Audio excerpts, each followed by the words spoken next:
St. Cecilia Quarry, which was discovered in 2000, well, the site was discovered in 2007 by Dan Shurey, who's the paleontologist for the Dinosaur National Monument, and George Engelman, who is a paleontologist with the University of Nebraska. During the summer field seasons, they would go all over the monument and look for, you know, various things. Primarily, they were looking for trace fossils. In other words, they were looking for tracks like these on the top set beds of the sandstones, and those are tracks, and you can see some tail in impressions also from, you know, whatever was, you know, creating these tracks. And this was in an area at the time when those tracks were made. It was in a shallow freshwater situation. And then this was on the monument. This was a track site going up some other top set beds. And I call top set beds when you're looking at sandstones, how the aeolian or windblown sandstones form. They'll have a crust on the top set beds, and which allowed some of these tracks to be able to become fossils. Here's a track of some type of a mammal, very small. That was in the previous slide, and so that, you know, they were looking primarily for these, or they were looking for outcrops of dinosaur bones. That's a fairly large bone in the Morrison Formation, which is, you know, very typical of where a good deal of dinosaur bones, you know, come from. And they came across this outcrop.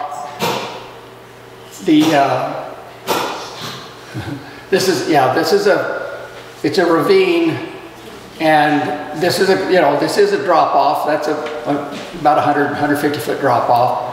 But they noticed that this interval right here looked different than everything else. And so they went over to investigate it. It was at the end of the season in 2007. And when they got to it, on the top beds, they discovered quite a few exposed vertebrae. That's what these are. And and then here's a jaw. That's part of a jaw. And so they got a little excited, but it was the end of the season. They weren't going to be able to organize anything that year. So the next year, during the off year in between, they submitted the information for an excavation permit, and I was the one that processed that permit. And so I got involved in 2008, doing the clearances so that they could come back and excavate the site. At the site, they also found dinosaur tracks. That's a theropod track. That's another theropod track. That's a skinny one. That's another one. And then along this platform, there are probably about 30 tracks. And it's very rare that you find bones associated with tracks. Usually you find tracks, no bones, and or bones, no tracks. But this is quite unique for this area. This interval was located in the middle of the nugget sandstone. At the time, they thought the nugget sandstone was all Triassic in age. That's the age, and then you have early Jurassic. And they thought the nugget sandstone was all Jurassic, but this is the interval where the bones were found, right in the middle.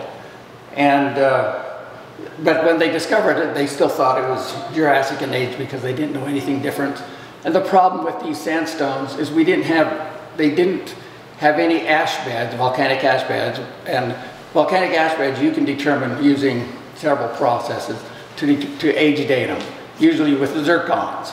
But the zircons that they did find in the sands were like way old, Devonian age, which was, you know, probably 100 million years older. So it was just reworked sediments. This is looking down at another angle. This is the site of the quarry right here. These are where the tracks were. And it was they were at the top of that interval that extended, along this. These are wind-blown sands. This right here is not, well, they're reworked wind-blown sands. They've been worked, and then you get more of these type of beds above this interval. And basically, this was a freshwater lake deposit right in the middle of the desert. So basically, it was like an oasis. And the first year, they brought all the tools and all the people to work at the site. Most of those were students.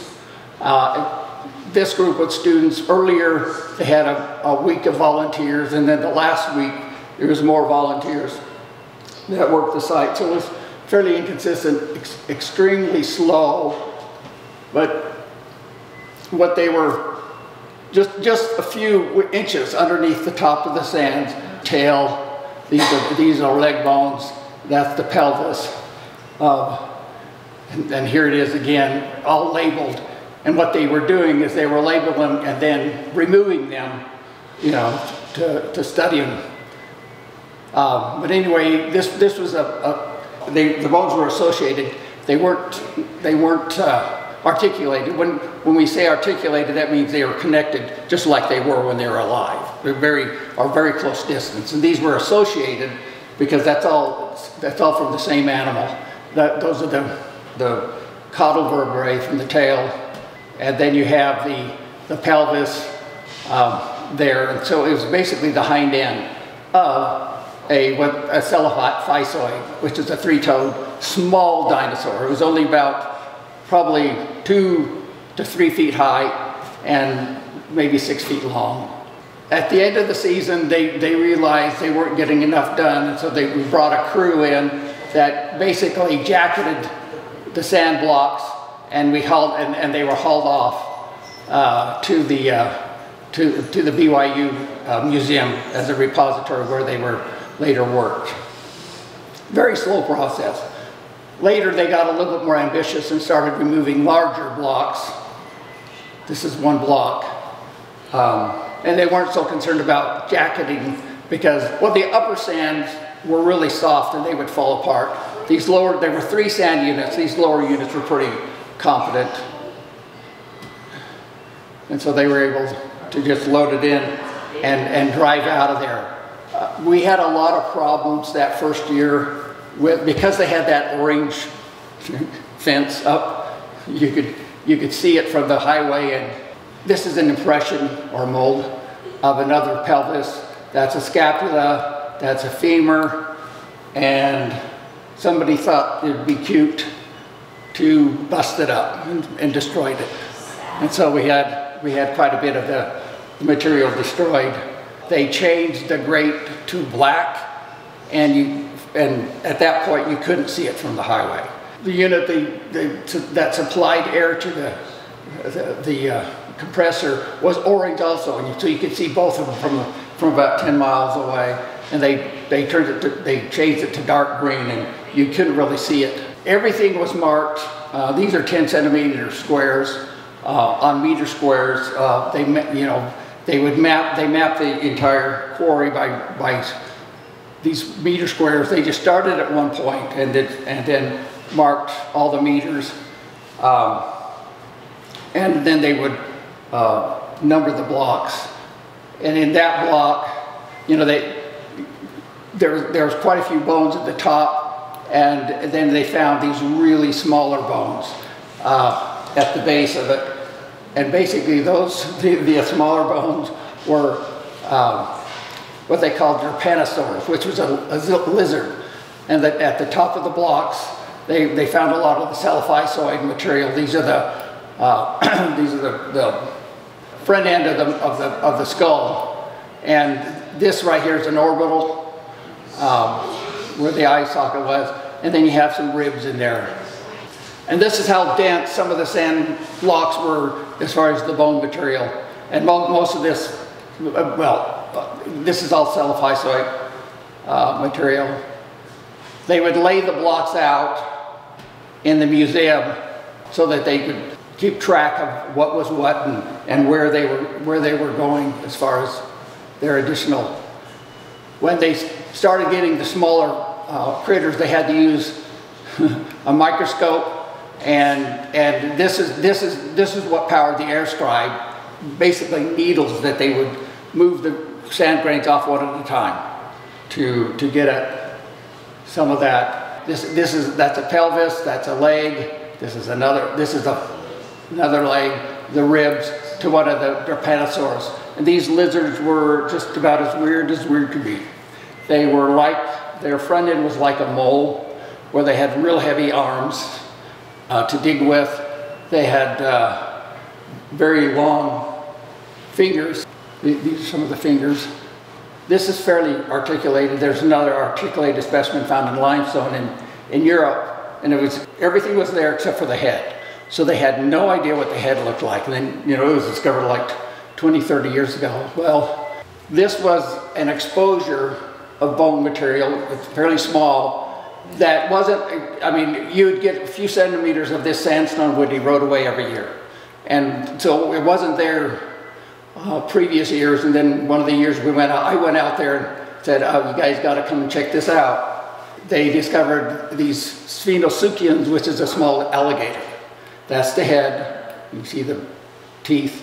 They had really long toes, and that's a foot. This is one of the legs. That's another one. These were just smashed on top of each other. They've discovered over 73 different individuals. 40 of those were these Sphenoceuchians. And there were 20 different self-isoid dinosaurs at the site. There were young ones and old ones. This is another one of the blocks of the Sphenoceuchians. These are again the feet. That's the head right there, and this is the body. You'd have the body armor. It didn't have a lot of body armor, but it had some along the back side.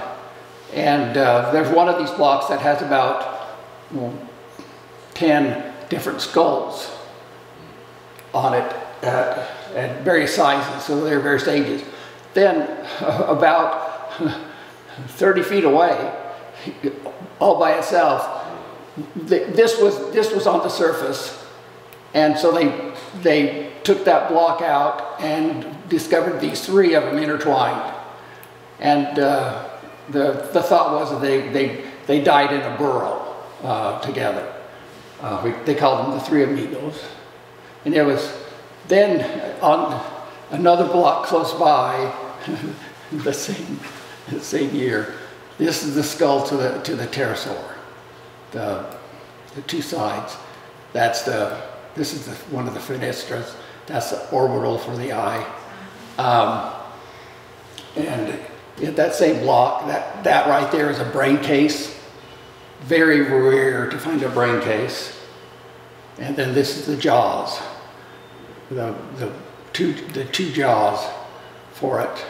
You can see where the teeth are embedded, and then these are sockets for the larger teeth. And they thought it was one of the experts, world-renowned experts, is Fabio Del Vecchia, but he was an expert for the dimorphodons, and this was really a dimorphodon.